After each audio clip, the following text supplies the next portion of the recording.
araw po natin tutulatin series which is a seminary edition. Specifically, ang topic po natin for this day is about primary cause. Paano ginagamit ng Diyos kahit ang kasamaan para sa kabutihan. Now, ating talata pa magagaling sa Genesis chapter 50 verse 20. Sabi po rito, basahin ko po. You intended to harm me, but God intended it for good to accomplish what is now being done, the saving of many lives.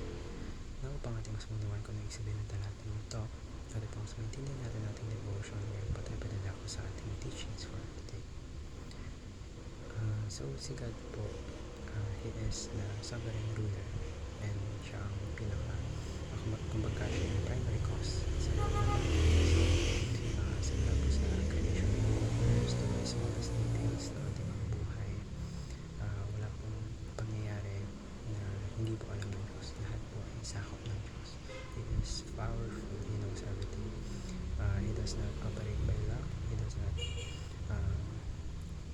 kumbaga yung lahat ng bagay is kontrolado niya. It is not random or chance. Everything unfolds exactly as He has determined. So even if naka-encounter tayo ng mga challenges, mga problema, even if things seem chaotic, even if we feel that life is unfair or deeply painful, tandaan po natin that God still remains fully in control. He is not the author of sin, yet He can use it and evil, suffering, and death para ma-accomplish niya yung greater purpose or yung kagustuhan niya. And throughout history po, what people have meant for harm, God has turned it for good.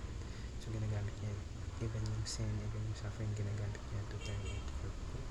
And in the same way, every situation we face, maging masaya man or malungkot, ito pong lahat ay parte ng kanyang plano.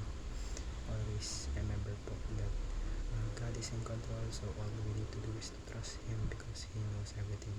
He knows what is the best for us. So ngayon pa tayo padadako sa ating application. So ito po yung mga dapat natin gawin.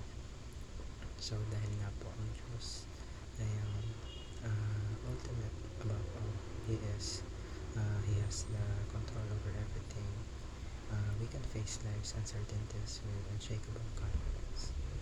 So kapag yung mga plano natin ay hindi nasunod, huwag natin kakalimutan na maybe meron palang mas greater na plano ang Diyos para sa atin. We can still rest in the assurance that God knows exactly what He is doing. That's why magtiwala po tayo sa Kanyang wisdom, because His wisdom means letting go of the need to control everything ourselves. And maniwala tayo that His timing, yung mga methods niya, yung mga purposes niya, ito po ay the best para sa atin. And tiwala po natin sa Kanya, it should lead us not into despair but into deeper worship. Mag-grow pa yung relationship natin with Him.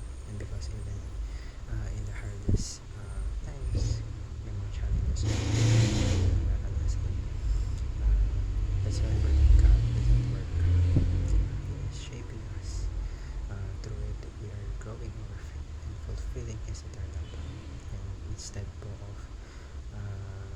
na matakot tayo, na mag-doubt tayo, we can respond with gratitude and praise, knowing that yung buhay natin is in the hands of God.